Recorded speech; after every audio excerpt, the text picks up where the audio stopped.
Chers téléspectateurs, bienvenue dans ce nouveau numéro d'Angle de vue. Vous en connaissez le principe près d'une heure en notre compagnie pour partir à la découverte d'une personnalité que vous pensez déjà connaître. Et ce soir, nous recevons un artiste incontournable de la scène caribéenne. Son flow sert ses textes engagés. Il revient sur ce plateau sans son chapeau, mais avec un nouvel album intitulé Le Crépuscule des Lions, tome 1. Paille, merci beaucoup d'avoir accepté notre invitation. Merci de m'avoir invité. Avec grand plaisir. Alors avant d'évoquer ce nouvel album, nous allons évidemment revenir sur 20 ans d'une histoire d'amour entre toi et la musique. Une romance qui a commencé presque un peu par hasard. En tout cas, on va le voir. Mais avant cela, nous allons revenir aux origines. D'accord. Tu es né à la maternité de Redoute à l'époque, le 18 juin 1982, baptisé Yoni par ton papa et ta maman. C'est à Sainte-Luce, par contre, que tu as grandi. Martiniquais, mais avant tout lucéen. C'est bien ça? Je crois que quand on est lucéen, on n'a pas trop le choix. C'est une commune qui vous prend aux tripes. C'est une commune où il y a une sorte de mythologie presque lucéenne. Il y a plein de personnages, de noms, de surnoms qu'il faut être lucéen pour comprendre et connaître. Donc, ça a été mon univers pendant assez longtemps pour que ce soit quelque chose d'assez central dans ma vie, oui. Alors, ton enfance est assez vite marquée par le deuil, puisque ton papa tombe malade quand tu as à peine 2 ans, et il décède assez rapidement. Est-ce qu'à l'époque, ça a été une épreuve fondatrice pour toi, à l'époque ou après, ou bien est-ce que tu étais peut-être trop petit aussi pour réaliser ce qui était en train de se passer? Je crois que alors, il est pas mort tout de suite. Mon papa était malade longtemps. Et il est mort, il est mort en 94, donc j'avais 12 ans. Et en fait, toute la période où il a été malade, en fait, ma maman a servi d'amortisseur. Donc, on n'a pas souffert de ça parce qu'effectivement, trop petit pour comprendre. Et puis, bien entouré, bien aimé, cadré de façon à ne pas ressentir de manque. C'est peut-être plus tard, vers 30 ans, que j'ai réalisé qu'il y avait une partie du puzzle qui me manquait, quoi. En devenant toi-même un homme. Mais plus jeune, j'ai eu une enfance extraordinaire, véritablement de rêve. J'en suis forcément nostalgique. Et je peux que remercier ma maman d'avoir fait le boulot de façon à ce que ce soit confortable pour ma petite sœur et moi. C'est ce que j'allais te demander, parce que comment ça se passe aussi pour ta maman quand ensuite elle se retrouve seule pour vous élever tous les deux? C'est elle qui pourrait te répondre mieux que moi, j'imagine, mais il y a une logique de sacrifice, ça c'est sûr, parce qu'il était a priori question de nous rendre la vie agréable, quitte à ce que ça soit moins agréable pour elle. J'imagine aussi qu'il y a une sorte de deuil du postulat fantasmé de la famille, du chien, de la grosse maison, etc., puisque on se retrouve embarqué dans une histoire qui n'est pas très simple, puisqu'il fallait s'occuper de mon papa malade, s'occuper des enfants. Bon, il y avait un grand écart à trouver. Mais sincèrement, moi, en tant qu'enfant à cette époque, je vis un truc extraordinaire. On est dans une cité... alors, c'est ensuite que je comprends la dynamique et la symbolique du HLM, mais la cité Pavillon, pour ne pas la citer, c'était mon paradis. Il y avait 50 enfants du même âge. On faisait du foot, du vélo, du tennis. On allait à la pêche. C'est l'enfance de Culberry Finn à la mode martiniquaise. Et sincèrement, pour ça, je ne sais pas si c'était un vrai choix au départ, mais ça reste la période la plus bénie de mon existence. Grâce à ta maman, et du coup, évidemment, ton titre « N'oublie pas ». On imagine que oui. c'est une déclaration d'amour pour ta maman, alors pour toutes les mères aussi, pour toutes les mères courage. Finalement, il y a des choses qui sont plus faciles à dire en musique qu'à verbaliser. J'ai la chance ou la malchance d'être un professionnel de la communication parce que c'est ce que j'ai étudié. Mais dans les faits, dans l'usage, je suis un taiseux, quelqu'un qui parle peu et qui, pour ne pas dire des choses qu'il va regretter après, préfère le silence. La chanson permet d'avoir un peu de recul, de mettre des nuances, d'être dans une sorte de romance de ce qu'on veut expliquer. Et effectivement, je trouve que, notamment sur un sujet aussi sensible que l'amour que je peux avoir pour ma maman, c'était plus facile de l'écrire comme ça que de faire ça autour du déjeuner du dimanche. Oui. Alors, tu suis ta scolarité à Sainte-Luce, puis à Rivière-Salée. À l'école, comment ça se passe? Est-ce que tu es plutôt bon élève, assez studieux? Tu t'en sors bien ou... J'ai toujours une personnalité un peu à part, un peu borderline. Mes professeurs font vite la remarque à ma maman. C'est-à-dire que je suis très à l'aise à l'école, mais j'ai des écarts de compréhension de la société. Des fois où il faut se taire, je parle, et des fois il faudrait parler, j'en ai pas envie. Et tout ça fait que j'ai très tôt compris qu'il y avait une vraie problématique autour de la prise de parole. Donc du coup, effectivement, j'ai toujours aimé les mots, mais j'ai surtout compris qu'ils pouvaient me porter préjudice. Donc Je crois que le travail commence à ce moment-là. J'aime écrire, mais j'aime pas forcément parler. C'est ça, c'est à la période du collège que tu commences que tu découvres l'écriture et que tu commences à écrire de petits textes, c'est bien ça? Des petits textes que je dois utiliser lorsqu'il y a des manifestations, genre le carnaval ou le petit rassemblement de Noël, en sachant qu'on est dans une époque où c'est l'âge, pas de l'âge d'or, mais c'est une période clé dans l'avènement du dancehall comme musique constituante de l'inconscient collectif martiniquais. Et donc, je me sens un peu dans la lignée des grands frères, de Yannick, de Metal Son, de Strika. À l'échelle de mon collège, j'essaie de faire aussi bien. Mais bon, bien sûr, je n'ai pas encore le bagage, pas encore l'expérience de la vie, pas la compréhension de ce qui m'entoure assez fine pour pouvoir faire des textes sympas, mais l'envie est là. Mais en tout cas, ton entrée et ton amour pour la musique passe d'abord par la mélodie des mots, finalement, plus que par un attachement à de la rythmique ou à des instruments. C'est d'abord ça qui t'anime, en fait, c'est plutôt de faire rimer les mots. On n'avait pas encore la terminologie, on n'avait pas encore le lexique à l'époque, mais la dimension marquante d'une phrase, donc ce qu'on va appeler plus tard la punchline, c'est quelque chose qui, moi, m'a d'emblée intéressé parce que je me suis retrouvé à écouter des artistes que je ne connaissais pas encore. À l'époque, c'est du Daddy Naughty, c'est Plin Pyroman, c'est des cassettes de son système que mon cousin a, je ne sais pas comment, chiné quelque part. Et effectivement, même si je ne comprends pas tout, puisque je suis plus jeune et que je n'ai pas encore le bagage pour pouvoir tout comprendre, toutes les références, il y a des références qui me marquent. Sur les albums de Metal Son, il y a une chanson qui parle de cale de bateau, par exemple. C'est une chanson qui est assez extraordinaire parce que même si c'est une rythmique un peu ska, un peu joyeuse, le propos, quand on est un adolescent, en fait, oui, ça nous amène à quelque chose que la Martinique veut oublier ou veut passer sous silence depuis des siècles, qui est le fait qu'on a un point de départ qui est extrêmement douloureux et qui est extrêmement racialisé. C'est-à-dire qu'il y a, entre l'adolescence d'un jeune Antillais qui serait de Fort-de-France ou des quartiers bourgeois et l'adolescence d'un Martiniquais de commune, il y a une différence. Et ça, c'est un truc que la chanson m'a amené à comprendre et puis à questionner un peu plus tard, forcément. Alors, tu l'as dit, une éducation musicale aussi assurée par tes cousins qui t'emmènent dans les sound systems, mais pas seulement, puisque là, tu m'avais parlé de ton cousin Ludovic aussi, qui lui te fait écouter Kassav, Malavoie, Haridi Boula, ce qui fait que finalement, dès le départ, en fait, tu t'es pas non plus enfermé dans un style. En tout cas, en termes d'éducation musicale, si je puis dire, voilà, tu écoutes aussi les références plus traditionnelles à l'époque. Alors, c'est un truc qu'on a perdu aujourd'hui parce que désormais, tout le monde a un casque qui peut individualiser la consommation de musique. Mais à l'époque, on subit un petit peu ce que nos parents aiment. Ma maman aime la variété française, donc j'ai bouffé de la variété française, du Joe Dassin, du Jacques Brel. Mon cousin était fan de dancehall, de reggae ou de Kassav, donc j'ai bouffé du Kassav à des moments où j'en avais pas forcément envie. Ce qui fait que mécaniquement, dans tout ce qu'on entend, il y a des choses qui nous plaisent, il y a des sonorités, des rythmiques, des manières de manier les mots qui vont plus ou moins nous toucher et qui vont forcément nourrir ce que, alors, je ne sais pas si on peut dire l'artiste, mais ce que le mec avec le chapeau bizarre va devenir quelques années plus tard. Mais avant ça, donc tu enchaînes avec un BTS Management des unités commerciales à la MEP, donc institution dans laquelle tu es aujourd'hui professeur, mais ça, nous y reviendrons plus tard. Ensuite, un master de sciences de l'information et de la communication, et tu entames une carrière de commercial. À ce moment-là, la musique, elle est encore loin de tes projets? Alors, au collège, j'imagine que le temps et la disponibilité intellectuelle faisaient que je n'avais pas grand-chose d'autre à faire, si ce n'est le foot. Donc, j'ai beaucoup consommé de musique. Et puis, j'ai une période où je pense la vie est plus dure avec moi, ça ne se passe pas forcément bien avec les filles. Enfin, bref, je suis un adolescent. Et donc, je deviens grand fan de zouk, jusqu'à présent d'ailleurs.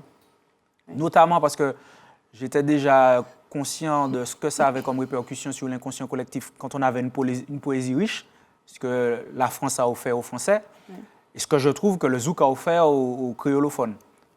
Ça s'est un peu perdu entre-temps, mais oui, à l'époque, quand j'écoutais le zouk, il y avait des images qui me parlaient qui, je pense, ne pouvaient pas parler à un Savoyard ou bien à quelqu'un du Luberon. Et puis c'est aussi, il faut le dire, un style musical qui permet de danser. Et si on a un adolescent qui a du mal avec les filles, peut-être que... Il doit y avoir de ça. J'ai d'ailleurs quelques traumatismes sur certaines chansons, notamment Audace de Willy Verver. L'émission n'est pas assez longue pour en parler, mais disons que je suis un grand consommateur de musique, mais je n'en fais pas. En tout cas, pas assez pour que ça devienne quelque chose que je puisse imaginer devenir, si ce n'est un métier, au moins une passion. Ça arrive plus tard. Voilà, puisque dans le cadre de ton job, donc, tu es amené à faire du porte-à-porte. Et un jour, tu sonnes à la porte de Byron, qui est lui-même artiste de reggae dancehall et qui est en studio chez lui. Donc tu te retrouves un peu par hasard en studio et finalement, tu vas finir par y aller tous les jours. Donc est-ce que tu peux nous raconter aussi cette rencontre et en quoi elle a aussi été déterminante après pour ta carrière? Byron est lycéen comme moi et il a, je crois, un an ou deux, non, un an de moins que moi. Donc du coup, on s'est côtoyé à l'école. C'est un mec qui est extrêmement doué de ses mains, qui sait tout faire à partir du moment où il a envie de le faire. Et du coup, il fabrique un véritable home studio avec du matériel professionnel chez lui. Et un jour où je suis effectivement dans ma tournée, je me retrouve à vouloir lui vendre un truc. De fil en aiguille, on parle d'un début de texte que j'avais écrit dans ma voiture entre deux clients sur le chemin. Il me dit de descendre essayer ça au studio. J'essaie, j'y arrive pas. L'orgueil fait que j'ai pas envie d'être ridicule, donc j'y retourne jusqu'à ce que j'y arrive. Et puis de fil en aiguille, oui, c'est un endroit où je vais passer facilement 2 ans et demi, quasiment jour et nuit. Et tu te lances finalement du coup dans le Raga Dancehall, qui est vraiment aussi le style émergent du début des années 2000. À l'époque, Sizzla, Capleton, Shaggy, Vybz Kartel et d'autres explosent. Tu t'y mets aussi et tu m'as dit qu'à cette époque, ton style aussi colle à ta vie, que tu chantes ce que tu es capable d'incarner. C'est ça aussi qui t'a fait mettre le pied dedans? Je pense qu'en fait, il y a un moment où on a beaucoup d'espérance. Il y a une forme d'énergie qui est un peu maladroite, qui ne sait pas comment sortir. Et la didactique du dancehall permet de cadrer ça. C'est-à-dire qu'en fait, on a envie de tout casser, de tout révolutionner, de mettre les gens face à leurs responsabilités, de dire que telle ou telle chose ne va pas. Sauf qu'il y a peu d'espace public où c'est possible. Et il y a peu de vecteurs où on peut finalement transmettre un peu cette forme d'énervement. Le dancehall permet ça, tout en étant, alors en tout cas à l'époque, dans cette volonté de changement. C'est-à-dire qu'il n'est pas question que d'une critique stérile. Il y a aussi une volonté de revenir à plus de fierté en tant que créolophone, à des choses plus saines, parce que déjà c'est un mouvement qui est emprunt et si ce n'est concomitant avec la religion Rastafari. Donc il y a des valeurs qui vont au-delà du seul fait de crier le fait qu'on n'est pas forcément d'accord avec la société. Et l'ensemble fait sens, parce que je pense que ma génération est une génération qui a espéré voir la Martinique changer profondément. 20 ans plus tard, je suis un petit peu moins sûr que ça va arriver, mais je me souviens, oui, qu'à 20 ans, 22 ans, j'étais persuadé que l'énergie que je ressentais autour de moi, qu'il s'agisse de la mienne ou des gens autour de moi, allait permettre qu'on renverse la table. La vérité, c'est que la table a les pieds plus solides que ce qu'on avait pensé. En tout cas, effectivement, à l'époque, tes textes engagés te permettent aussi de te faire un nom, donc Paille, alors qui n'est pas le surnom, enfin qui était un surnom qui te collait déjà à la peau et qui n'est pas lié à ton chapeau. Ça n'a rien à voir avec la musique. Voilà, qui était plutôt lié à un goût prononcé pour certaines boissons à l'époque, et à une expression bien connue. Exactement. Ça t'arrive encore d'ailleurs d'être boulé en paille ou non, ça va avec les années? Si, ça doit arriver. D'ailleurs, je vais dire un truc qui sera peut-être violent, mais je trouve que c'est nécessaire. Il y a un certain moment où la vie est trop dure pour ne pas s'offrir de temps en temps certaines soupapes de sécurité. Il faut que le cerveau respire. Il faut qu'on oublie qu'on a des obligations. Ouais. Ceci étant dit, à un certain moment, oui, il y a une barrière assez fine entre ce qui peut être drôle et ce qui peut être dangereux. Ma jeunesse prouve que j'étais pas très au clair avec ce qui était dangereux et avec ce qui était juste de l'amusement. J'y suis allé un peu trop loin, ce qui a valu qu'on m'appelle comme ça. Finalement, l'histoire finit bien, puisque ça devient un nom de scène et que ça m'a permis de faire le tour du monde en chantant des chansons plus ou moins drôles. Est-ce qu'à l'époque, tu débarques déjà sur la scène avec ton flow si caractéristique, donc tu as un débit très rapide. Alors, j'ai appris qu'il était qualifié de fast style. C'est bien ça? C'est un des flows. Le fast style, en fait, c'est quelque chose qui, au début des années 2000, permet de se singulariser. D'accord. C'est rien de très compliqué. D'ailleurs, écrire une vraie chanson qui parle de vraies choses, ça sera toujours plus compliqué que de faire des syllabes rimées. Mais sur la dimension scénique, sur la dimension prendre un public avec soi, manipuler un public, l'amener à rentrer dans son délire, c'est un outil qui, effectivement, m'a été très utile au départ. Même si ce n'est pas forcément ce que je préfère faire, j'aurais toujours une vraie appétence pour l'écriture, pour les textes, pour le fait de pouvoir tout bêtement défendre un point de vue sur une chanson. Ça, c'est un truc que je kiffe faire. Mais le fast style, c'est un peu une sorte de cheat code qui permet, quand le public est un peu froid, de l'amener dans le délire. Et effectivement, au départ, j'avais sûrement besoin de ça parce que, pas connu, pas de répertoire, pas forcément très à l'aise sur la scène. Il fallait trouver un truc qui fasse que les gens se souviennent de mon passage plus que celui des autres. Mais sachant que c'est quand même assez novateur à l'époque. Sur la scène martiniquaise, en tout cas. Alors, sur la scène martiniquaise, peut-être, mais Yellowman, en fait, il y a plein de Jamaïcains qui avaient déjà utilisé l'outil. Nous, ce qu'on fait, c'est qu'on va l'utiliser avec peut-être des syllabes qui ressemblent plus à ce qu'on va se dire, quoi. Eux l'utilisaient en anglais, on l'a fait en créole, ça sonne un peu différent, mais sincèrement, ce n'est pas quelque chose qui me paraît être constituant de ma carrière dans la mesure où, là où ça devient intéressant, c'est qu'effectivement, le dancehall oblige à suivre une rythmique et donner du sens à quelque chose qui va vite. C'est un exercice de style qui est assez sympa. Et alors, une quarantaine de titres et de tubes plus tard, si je ne me trompe pas, c'est ça? On est à peu près sur... je ne saurais pas te dire, je n'ai pas compté. Il me semble qu'on est à peu près sur une quarantaine. Alors, je pourrais citer, qu'est-ce que j'avais noté du coup? Passa pas les bails, AC, Elle me hante, Embraye, Runditon, Friendzone, Comme Papa, qu'on a aussi pu entendre dernièrement, et j'en passe, je ne peux pas tous les citer. Mais on peut dire en tout cas que tu as exploré des styles musicaux finalement très différents. J'ai envie de te dire... Finalement, peu importe le flacon, du moment qu'on a l'ivresse des mots aussi. Exactement. Je pense que finalement, si la notoriété des îles m'a offert un truc, c'est le courage d'aller plus loin que ce qui m'était permis au départ. En fait, j'aime la musique. Je ne suis pas le plus grand chanteur techniquement. J'espère écrire bien. Et parfois, j'ai des mélodies qui me paraissent trop difficiles pour moi. Sauf qu'à un certain moment, il faut essayer. Donc, du coup, on essaie une fois, on se rate, on prend des cours de chant, histoire d'être plus à l'aise. Et puis, finalement, on trouve un peu mieux sa voix, on se sent de plus en plus en confiance, ce qui nous amène à pouvoir faire des choses qu'on ne pouvait pas faire avant. Et ça élargit le panel. Et comme à la fin, pour moi, le but est toujours d'aller sur scène et de passer un moment confortable et agréable, à la fois pour moi, mais pour le public aussi, ça permet d'avoir plusieurs cordes à son arc. Donc, au final... Le dancehall est un point de départ extraordinaire parce qu'il m'a permis de toucher à ce qu'on appelle schéma phonétique, à la didactique, au côté défendre un point de vue sur de la musique. Mais je reste un grand amoureux du zouk, j'adore la salsa, la variété française, je trouve ça extraordinaire quand c'est bien fait. Et je m'interdis le fait de moi-même m'étiqueter. Oui. Les étiquettes, c'est pour vous, ça permet aux journalistes de faire des chroniques, ça permet aux biographes de dire des choses. Mais est-ce que c'est pas énervant dans les faits, finalement, j'aime le son. Est-ce que c'est pas énervant finalement cette manie qu'on a de toujours vouloir classifier les artistes dans un style, dans un registre? Énervant, non, parce que de toute façon, l'énervement, c'est du gaspillage, ça ne sert pas à grand-chose. C'est frustrant dans le sens où, désormais, parce que je ne suis pas marketable, c'est plus difficile pour moi de me positionner. On accepterait volontiers que je ne fasse qu'un truc et que quand ce style de musique-là a le droit de citer, on m'appelle. Mais par exemple, si demain je me remets à faire un morceau zouk, ce morceau va être handicapé parce qu'il n'est pas porté par quelqu'un qu'on a estampillé zouk.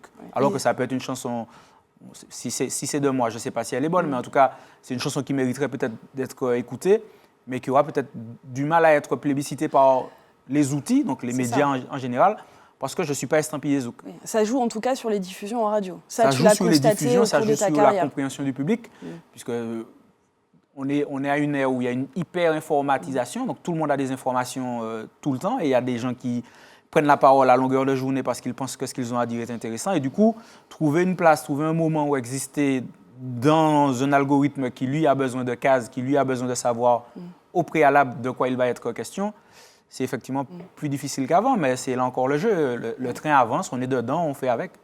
Alors, ton nouvel album s'appelle Le Crépuscule des Lions, tome 1. 8 titres qui, on peut le dire, pour le coup, mêlent encore une fois toutes tes influences. C'est de la... Je l'espère, parce que là encore, je suis le moins bien placé pour en parler, mais j'espère que c'est de la bonne musique.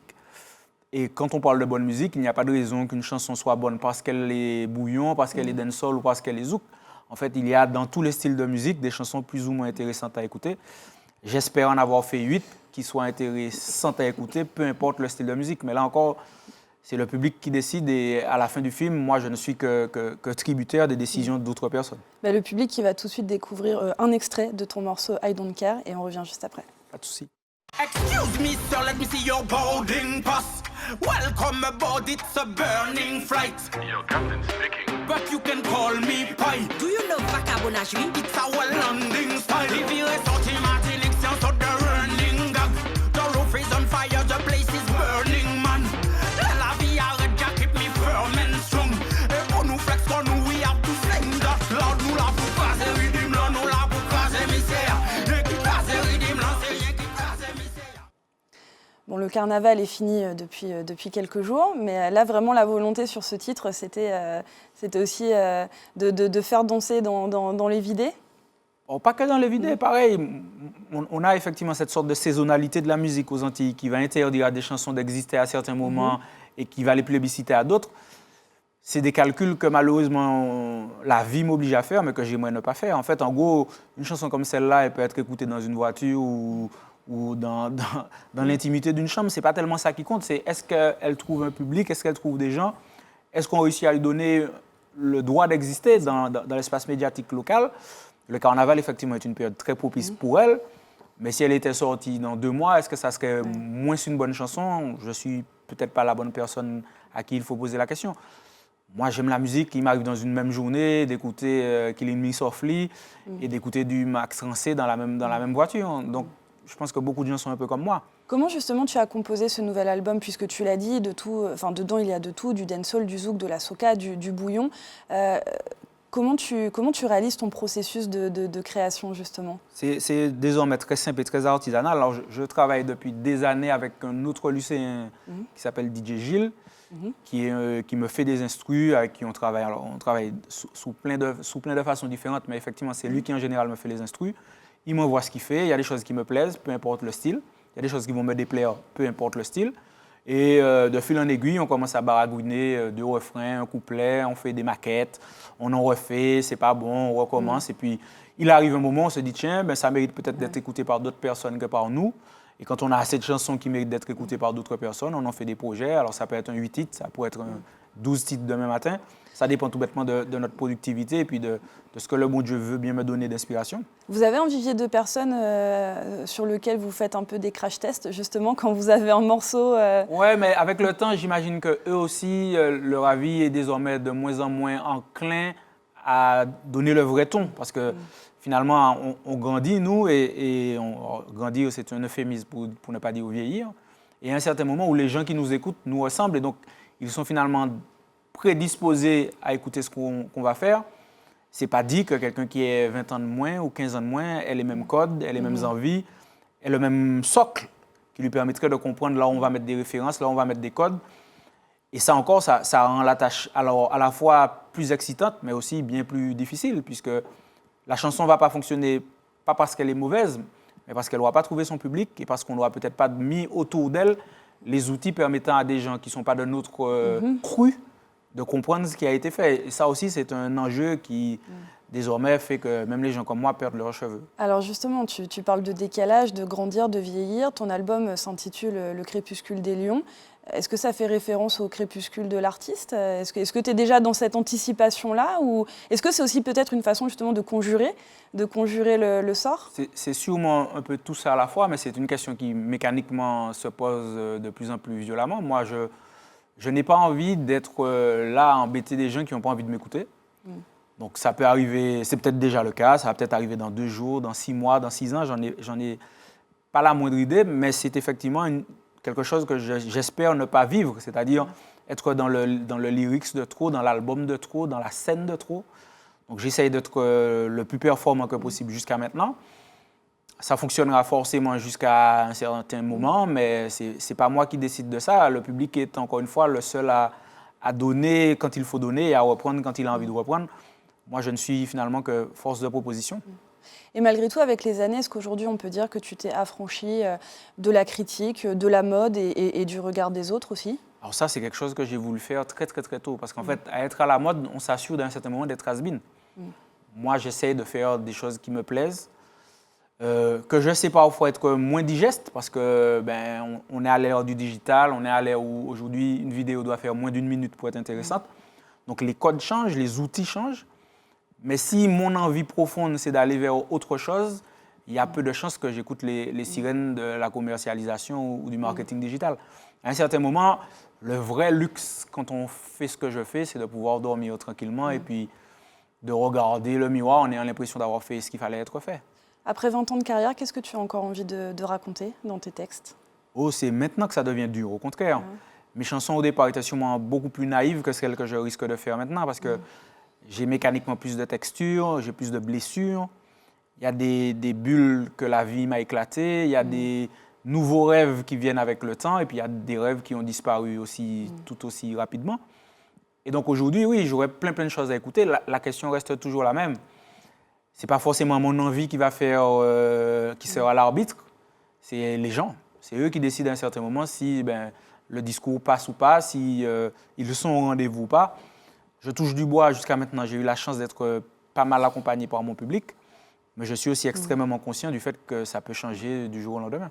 Et on va continuer de parler de ta relation à ton public dans la deuxième partie de cette émission. Restez bien avec nous, on se retrouve tout de suite dans Angle de vue.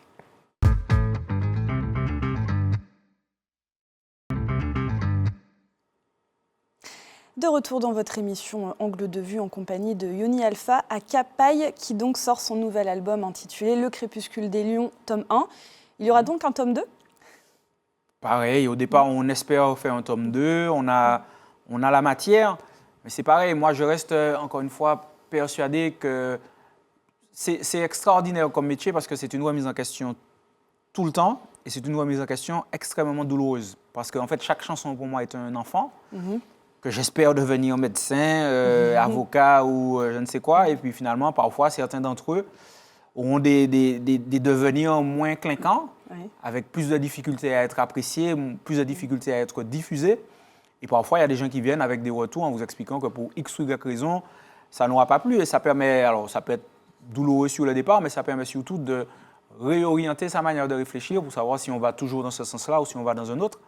Là, pour le moment, on est à quoi? À peu près 6 mois d'exploitation, 8 mois d'exploitation de l'album, avec de vraies réussites, mais aussi de vraies difficultés. Là, on est censé en plus faire des concerts pour marquer ces fameuses 20 années de carrière.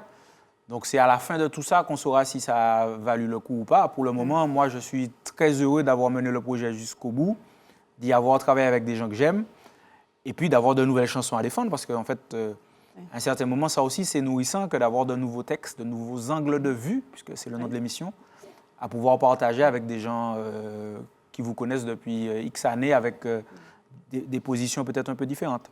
Alors c'est vrai que la gestation a été longue, puisque tu parlais d'accouchement, vu que tu as mis plusieurs années avant de sortir un nouvel album, mais aussi parce que tu dis souvent dans tes interviews que tu aimes privilégier la scène, car, je te cite, c'est le seul endroit où on ne peut pas tricher. C'est ce que je pense jusqu'à maintenant. Et en fait, je ne fais de la musique que pour aller sur scène. C'est-à-dire que s'il y avait moyen de ne pas faire l'un pour avoir l'autre, j'imagine que j'aurais arrêté d'aller en studio, même si bon, la création reste quand même quelque chose d'assez sympa. Mais la vérité, c'est que pour moi, en fait, la musique n'est intéressante que quand il y a des gens en face et qu'on peut partager ce qu'on appelle la vagabondagerie ensemble. Tout ce qui est photos, réseaux sociaux, likes, nombre de streams, même si j'en comprends l'utilité, même si j'en comprends la portée, je vibre beaucoup moins. Malheureusement, l'époque est à ça, donc il me faut faire l'écart entre ce que j'aimerais faire tout court et puis ce qu'il faut faire pour pouvoir continuer à faire ce que j'aimerais faire. Et en tout cas, tu ne fais pas les choses à moitié, puisque j'ai vu aussi que pour jouer notamment devant ton public anglophone, tu n'avais pas hésité à prendre des cours d'anglais pendant des mois pour mieux interagir. Donc effectivement, on comprend que c'est ta mission finalement sur le long terme. Mission non, mais c'est toujours pareil. J'aime être à l'aise, j'aime faire des choses sans avoir le regret de l'à peu près, de on aurait dû, de si on savait, etc. Donc du coup, ça sous-entend aussi une forme d'investissement en dehors de la scène, parce que c'est un endroit qui se prépare, ne serait-ce que physiquement, ne serait-ce qu'en termes de scénographie, de quel moment, En fait, un concert, c'est un peu comme un encéphalogramme, c'est ça? Oui, tout à fait, voilà. Avec la courbe sinusoïdale. On ne peut pas avoir que des pics, mais en même temps, il faut éviter les downs. Donc, il faut réfléchir à quoi, à quand, à comment on amène le texte, à comment on amène la musique aux gens. Et ce travail, quand il est question d'un public anglophone, puisque c'était avant la Uber Soca Cruise, la première, que j'ai faite il y a 2 ans, je crois, ce travail est remis en question, parce que ce qui marche chez mes contemporains martiniquais, guadeloupéens, guyanais ou même francophones, quand il est question d'aller chanter ailleurs, fonctionne forcément différemment quand il est question de gens qui ne comprennent pas ce que vous leur dites et qui ont déjà chez eux des plus grands artistes avec un background plus grand, avec des codes différents et ça demande mécaniquement un travail de remise en question que j'ai adoré faire. Est-ce que tu es quand même parvenu à leur faire autant mouiller la chemise que ici ton public antillais et francophone? Alors, il y a des images, je crois, sur les réseaux sociaux, donc c'est aux gens d'aller regarder, à me dire si ça valait le coup ou pas. La deuxième édition, puisque j'y suis retourné cette année, j'étais, je pense, encore un peu plus à l'aise. Espérons qu'il y en aura une troisième ou qu'il y aura d'autres endroits, puisque j'ai eu la chance d'aller à la Dominique récemment, à Sainte-Lucie aussi. C'est la même dynamique. C'est des gens qui, même si je reste un gros poisson dans la petite mare martiniquaise, eux n'ont pas ces considérations-là pour ma personne. Ils veulent juste passer un bon moment et regarder le podium avec quelqu'un qui mouille le maillot. C'est ce qu'on essaie de faire. Et pour ça, effectivement, il faut des tips. Il faut des outils. Parler anglais, pas couramment, mais parler anglais un peu mieux, ça peut aider. Donc finalement, c'est un peu le test ultime, de te retrouver aussi face à un public qui, quelque part, ne comprend pas tout de tes textes. Comme tu disais, chez eux, tu n'as pas forcément la même notoriété qu'ici. Pour prendre le pouls, j'ai jamais fait la musique pour autre chose, en fait. Il y a eu un moment où j'étais pas malheureux, mais inconfortable avec les applaudissements que je recevais, parce que je n'étais pas sûr qu'ils soient légitimes. Je pense qu'il y a plein de prestations que j'ai viandées, il y a plein d'endroits où je n'étais pas en forme. Il y a plein de scènes que je n'ai pas prises au sérieux parce qu'il était question peut-être d'aller faire la fête avec les copains 2 heures avant. Et effectivement, quand on est sur scène et que les gens applaudissent alors que vous savez que vous avez fait un mauvais concert, alors, je ne sais pas pour les autres, mais moi, ça me met profondément mal à l'aise. Et donc depuis, j'essaie de privilégier ces endroits-là, ces moments-là. J'essaie de préparer la partie scénique de façon à ne plus jamais ressentir ce sentiment de l'imposteur qui est parti avec la caisse. Donc quand on a des applaudissements, même s'ils sont moins nourris, et qu'on a quand même l'impression d'avoir fait son travail jusqu'au bout. Alors, c'est moins spectaculaire, mais c'est beaucoup plus confortable intellectuellement. Donc, effectivement, 20 ans que tu sillonnes les scènes d'ici et d'ailleurs. Alors, on ne compte plus non plus tes featuring, donc Lieutenant, Kalash, Conscience, Meryl, entre autres. Et avec le recul, est-ce que tu dirais, de par ton expérience, est-ce que justement les artistes aussi de chez nous, assimilés, raga, dancehall, trap, ont aujourd'hui la reconnaissance qu'ils méritent? Est-ce que tu as vu une évolution justement sur ces 20 dernières années? Alors, il y a forcément du positif et du négatif. Alors, on a désormais des artistes qui sont de dimension nationale. On pense à Kalash. On ne peut que saluer leur investissement et le fait qu'ils y soient arrivés, là où nous, on n'a pas forcément réussi à péter le plafond de verre. Le pendant négatif à ça, c'est qu'effectivement, pour réussir, il faut sortir du territoire martiniquais. Il n'y a pas d'artiste martiniquais vivant en Martinique qui puisse être un exemple endogène de réussite pour les autres. Ce qui sous-entend que, malheureusement pour nous, on soit quand même encore tributaire de l'ailleurs pour réussir même ici. En tout cas, dans ces styles, hein, dans les styles. Dans ces styles-là, mais... Voilà, parce que sinon, si on pense à Kassav ou à Malavoie ou à pareil, d'autres... Kassav et d'autres personnes pourraient en parler mieux que moi, a eu besoin d'infrastructures de là-bas pour pouvoir changer de braquet. Ça veut donc dire qu'ici, on manque peut-être de matériel humain, de professionnels qualifiés, de gens qui ont des visions qui sont stratégiquement viables. Et ça fait qu'à la fin, il se pourrait qu'on ait des talents extrêmement intéressants qui finissent déçus ou amers parce que n'ayant pas trouvé de relais leur permettant de s'accomplir dans ce métier-là. Là encore, je ne suis peut-être pas la bonne personne à qui poser la question. Mais tu as dit, je te cite, dans nos petites îles, on a tendance à considérer la musique comme une voie de galérien. Tu le penses toujours ? Non seulement je le pense toujours, mais je pense que c'est encore plus accentué avec l'effet... on a désormais des figures de proue, alors qu'en fait, la réalité de la musique pour 99% des artistes locaux, c'est quelque chose de beaucoup plus confidentiel, de beaucoup moins spectaculaire, avec des salles plus petites. Et ces salles plus petites, elles devraient peut-être aussi être dans cette logique de considération des artistes avant qu'ils deviennent big.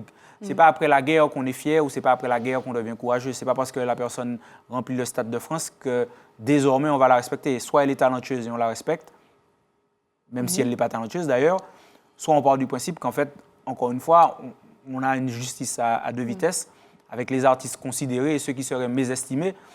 Et j'avoue ne pas souscrire à ce postulat.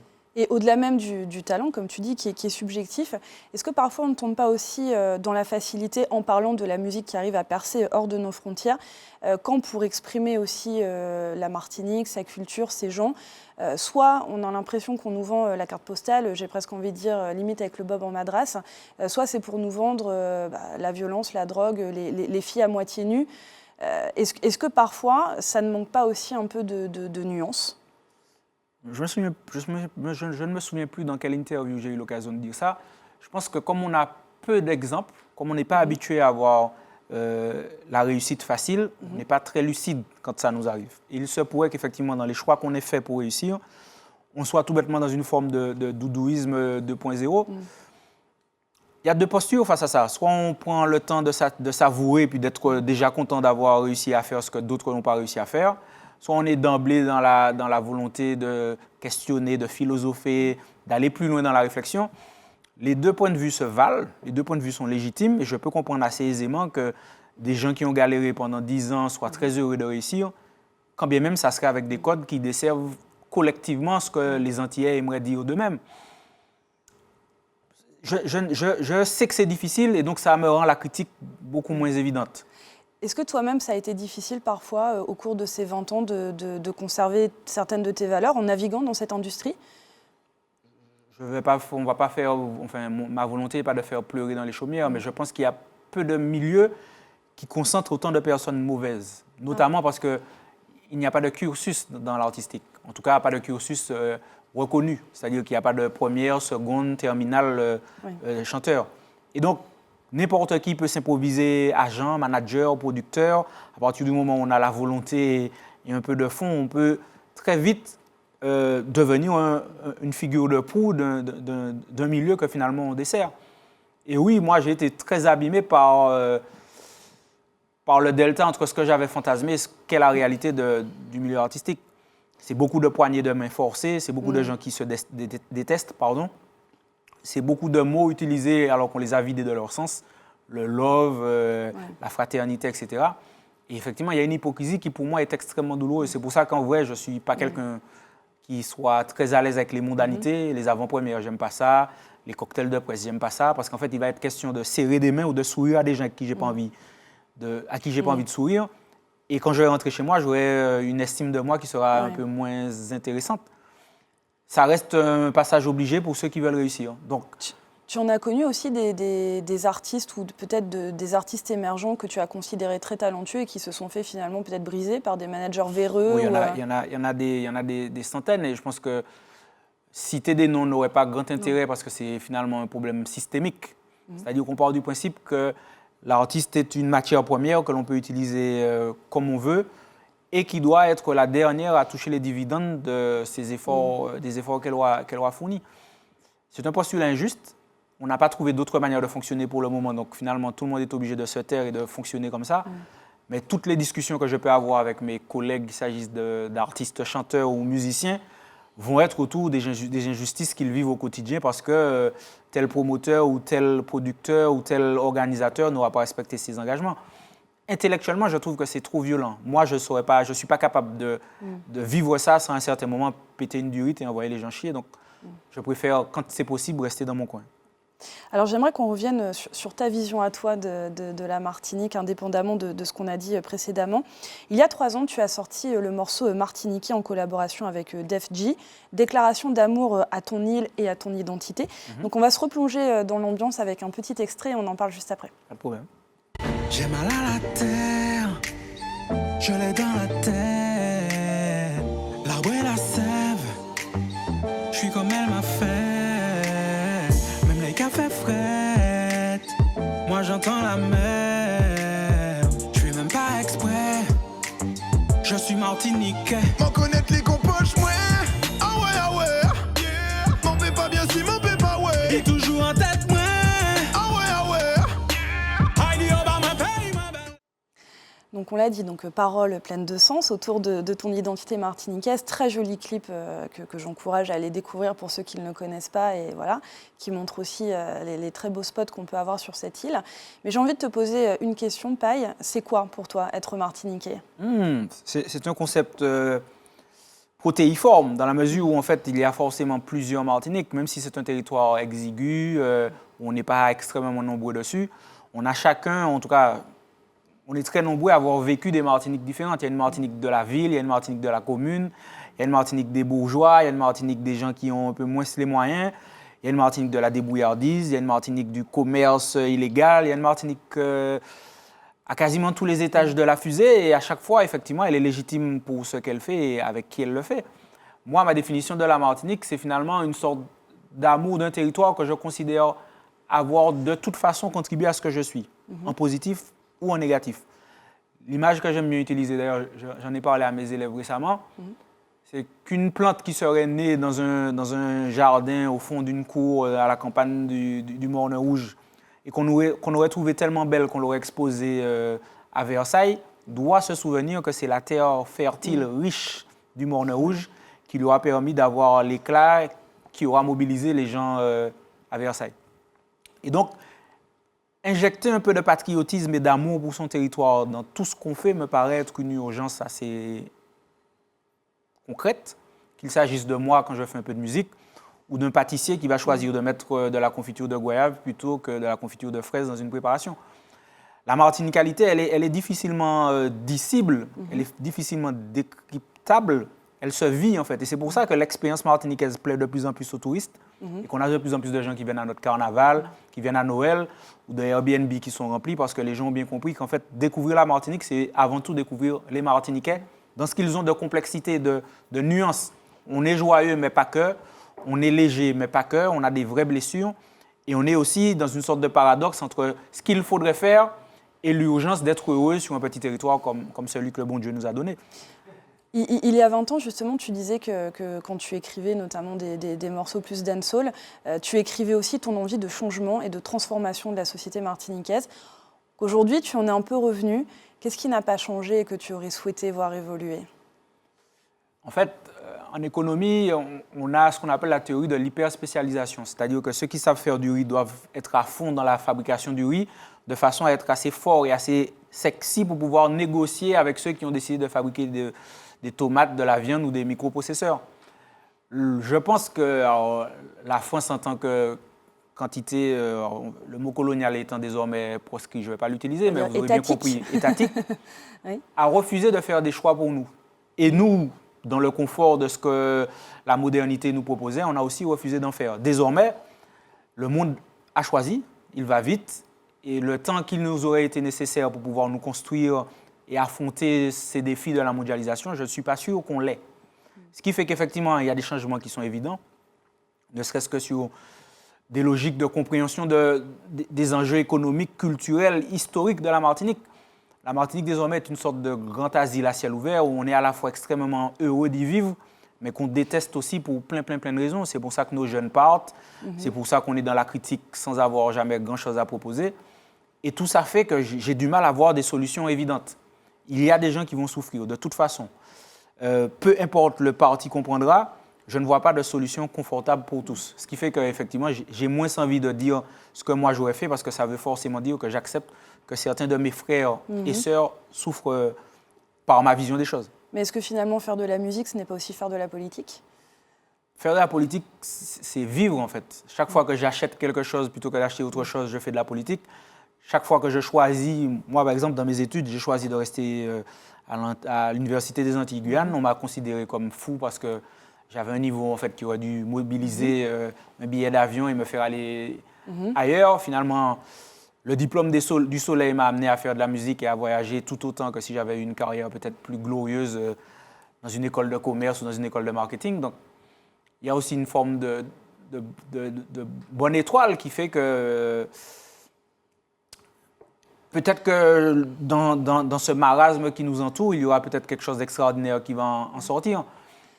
Je suis de moins en moins optimiste, j'avoue. Et justement, toi qui aujourd'hui es enseignant à la MEP, donc établissement qui t'a vu passer en tant qu'étudiant, quel est ton relationnel avec tes élèves et comment eux justement te perçoivent-ils ? Parce que bien sûr, tu es leur enseignant, mais tu es aussi l'artiste. Ça se passe comment et justement, quelles idées tu essayes aussi de leur faire passer ? L'idée est assez simple, c'est qu'en fait, pour pouvoir être légitime en faisant des clips en slip, comme c'est mon cas quand vous faites un cours de management, il faut être précis. Oui. Il faut être sûr d'apporter une plus-value et puis d'être capable de répondre à leurs interrogations s'il y en a. Donc ça m'a obligé à un certain moment à travailler, à me remettre en question, à poser des bases assez solides pour pouvoir me permettre justement d'être en slip dans mes clips sans me poser la question de ce que mes élèves vont penser de moi. Et c'est exactement ce que je leur dis. Que vous soyez dans l'amusement ou que vous soyez dans la partie pro de votre vie, malheureusement pour vous, vous n'avez pas droit à la tiédeur. Vous n'avez pas droit d'être moyen. Quand on est martiniquais, pour exister dans le contexte mondialisé qu'on connaît aujourd'hui, il faut être plus performant que les autres. Mais est-ce que justement, ça ne contribue pas quand même à te garder un petit peu optimiste, justement, d'être comme ça en relation quotidienne avec la jeune génération? Clairement. Je pense même que mes élèves, ce côté un peu terre-à-terre du métier d'enseignant m'a sauvé de plein de travers du milieu musical. C'est des vrais gens. Oui. Au bout du deuxième cours, ils n'en ont plus rien à foutre de savoir si je vais chanter le week-end ou pas. Ils ont des notes, ils ont envie d'avoir leur diplôme et je ne suis finalement qu'une passerelle vers leur objectif à eux. Ils sont plus importants dans la salle que moi. Et ça m'arrange parce que ça me secondarise alors qu'en fait, le métier d'artiste, c'est plutôt se sentir plus important que les autres. On n'a pas inventé de vaccin contre le sida, j'ai rien fait d'extraordinaire si ce n'est quelques chansons. Et l'humilité me paraît être la meilleure façon de réfléchir. C'est peut-être pas le parti pris de tout le monde, mais moi, j'adore ne pas avoir à me sentir important dans une situation. Quand je suis dans la salle de classe, il est question de transmettre des choses que je sais un petit peu à des gens qui vont les savoir peut-être mieux que moi dans quelques années. Ça me paraît être un postulat très simple, très sain. Et voilà, j'ai pas envie de plus en fait quand je suis avec mes élèves. En tout cas, c'est une jeunesse que tu accompagnes même au-delà des murs de la MEP, puisque en 2017, tu as lancé la Bourse Paille. Donc son concept, on le rappelle, accompagner des porteurs de projets qui développent des idées assez innovantes au service du bien collectif, pourrait-on dire. C'est ça. C'est ça ? Exactement. D'où est venue l'idée ? De mes élèves. Et effectivement, on a une discussion à cette époque-là sur la capacité, sur le fait qu'être martiniquais est un frein. Pour eux, peu importe l'idée qu'on a, si elle gère en Martinique, elle aura forcément moins de résonance que si elle naît ailleurs. Et quand ils me disent ça, je ne trouve pas de contre-exemple. Je ne trouve pas de réussite endogène, de gens qui seraient à l'international des références, mais qui acceptent de partager notre quotidien de Martiniquais. Parce que même les Martiniquais qui réussissent, ils sont Martiniquais, mais pour réussir, sont souvent partis ailleurs pour réussir. Et ce constat me met mal à l'aise. Et finalement, j'en parle avec mes musiciens, je cogite autour de ça. À l'époque, je discute beaucoup avec Alexandra Arnay, qui est la fondatrice d'Amazon, qui me donne un coup de main sur les différentes pièces de ce puzzle pour qu'ils deviennent finalement la Bourse Paille. Et l'idée, c'est de leur dire qu'en fait, le territoire martiniquais doit être aussi une caisse de résonance pour les bonnes idées et qu'être martiniquais ne devrait pas être un frein quand on a une bonne idée. Donc, on essaie de mettre en place un réseau de gens qui ont cette volonté de faire mieux vivre la Martinique, de la rendre plus attractive à la fois pour les Martiniquais mais pour les autres aussi. Et ça donne ce résultat, c'est-à-dire un accompagnement financier, puisque la Bourse Paille, c'est une bourse, mais c'est avant tout la mise à disposition d'un réseau de gens qu'on espère compétents, qu'on espère bienveillants, qu'on espère aussi dans ce goût du sacrifice et du mouillage de maillot, comme moi j'ai pu aimer le faire à un certain moment. Et donc, mettre tout ça à disposition de jeunes porteurs de projets. Alors, jeune, ça ne veut pas dire que la personne est jeune, ça veut dire que le projet, lui, est jeune. On peut avoir 50 ans et avoir une idée de génie. De façon à ce qu'en fait, les Martiniquais arrêtent de croire que l'herbe est plus verte ailleurs. Et quand bien même ça serait le cas, on a aussi le droit de penser que dans quelques années, l'herbe devienne verte ici aussi. Sachant que depuis sa création, à peu près combien de porteurs de projets ont été accompagnés ? Alors j'avais fait le calcul il n'y a pas si longtemps que ça pour un média qui m'avait posé la question. Je crois qu'on est, entre 25 et 40. Je ne suis plus sûr du nombre exact, mais je crois qu'on a une trentaine dépassée depuis un petit moment. Et finalement, il y a très peu de conditions en fait, pour prétendre participer. Juste avoir une bonne idée et être majeur et puis vivant. C'est mieux d'être vivant en général. Mais voilà, on a voulu faire quelque chose de populaire dans le sens éviter toutes les conditions qui font qu'en général, les gens se découragent avant même d'avoir postulé. Ça nous donne un gros travail de tri, puisqu'on a, c'est un dispositif au long cours avec des open mic, plusieurs sessions d'entrevue avec les porteurs de projets pour savoir lesquels sont à quel stade de maturation de leur projet. Moi, quand c'est l'année de la Bourse Paille, je ne fais rien d'autre parce que ça me mobilise beaucoup et ça mobilise toute l'équipe. On est à peu près 8. La vérité, c'est qu'on en est extrêmement fiers et en 2025, on espère que nos partenaires seront toujours au rendez-vous pour pouvoir relancer la machine. Et c'est la question que j'allais te poser. Même à sa création en 2017, ça a été facile de convaincre Jamais. des partenaires, des formateurs, des entreprises de vous faire confiance aussi et de faire confiance à ces porteurs de projets? Ça aussi, ça va être un lieu commun, mais j'ai aussi compris qu'en fait, les choses qui en valent la peine ne sont jamais faciles. Il y a un moment où il faut souffrir, il faut être en gainage parce que la vie va vous bousculer, parce que forcément, si c'est quelque chose d'un peu innovant et d'un peu, un peu dérangeant, il y a des gens que ça va déranger, donc qui vont être moins enclins à vous porter secours ou à donner de leur personne. Et donc, il y a une logique de casting, il y a une logique de résilience, même si c'est un mot que je déteste, pour plein de raisons. Il faut être résistant parce qu'à un certain moment, oui, ça prend du temps, ça demande de l'argent. La première bourse, elle a été financée en grande partie par mon argent à moi. Désormais, ce n'est plus possible puisque c'est un projet qui est aux alentours de 200 000 € de mémoire. Donc, Mais tu ne peux pas faire ça chaque année, oui. Chaque année, ça serait extrêmement compliqué. Même une année, ça serait extrêmement compliqué. Mais je suis quand même assez fier d'être, alors, si ce n'est le premier, d'être l'instigateur de quelque chose que j'espère exister après moi. Parce qu'en fait, ça porte le nom de la bourse Paille parce qu'il fallait un nom commercialement viable pour que les partenaires s'embarquent dans l'aventure. Mais si demain, il y a un autre artiste qui veut accoler son nom au même dispositif, je m'efface volontiers. Je suis pleinement secondaire dans l'histoire. L'idée, c'est qu'on continue à croire assez dans ce territoire pour que les Martiniquais qui ont de bonnes idées n'aient pas envie de fuir et d'aller les vendre ailleurs. En tout cas, l'appel est lancé pour 2025 et les années suivantes. Voilà. En tout cas, créateur de la Bourse Paille, enseignant, évidemment toujours musicien, même après 20 ans de carrière. Alors c'est marrant parce qu'en préparant cette émission, tu m'as dit que tu ne savais toujours pas ce que tu voulais faire de ta vie. Jusqu'à maintenant. Et pourtant, on a quand même le sentiment que tu as trouvé quand même, tu as trouvé quelques, Mais non, parce que quelques pareil, idées. il y a des choses qu'on fait qui nous rendent malheureuses. Qui nous rendent malheureux, pardon. Qui nous rendent malheureux. Et il se pourrait qu'à un certain moment, faire de la musique pour des gens qui n'ont pas envie de m'écouter, ça me rend malheureux. Il se pourrait qu'enseigner à des élèves avec qui ça matche moins bien parce que je serais devenu un vieux con et eux seraient des jeunes dynamiques, ça risque de me rendre malheureux aussi. Donc, pareil, quand je dis que je ne sais pas, c'est que j'espère avoir la lucidité et l'humilité de ne pas forcer, de ne pas être dans c'est ma place et je ne dois pas bouger. Si je suis un moins bon enseignant demain matin, j'espère qu'il y aura des gens pour me le dire et que j'aurai l'énergie, l'agilité pour pouvoir chercher autre chose à faire. Je n'ai pas encore trouvé la chose qui me mobilise assez pour être sûr que je veuille la faire jusqu'à la fin de ma vie. Que ce soit la musique ou autre chose, à mon sens, tout est temporaire. Eh bien, écoute, en tout cas, on souhaite que tu trouves un jour cette bonne idée. Merci beaucoup, Paille, d'avoir répondu à nos questions et d'avoir accepté cette invitation. Avec grand plaisir. Et merci à vous, chers téléspectateurs, de nous avoir accompagnés pour ce nouvel épisode d'Angle de Vue.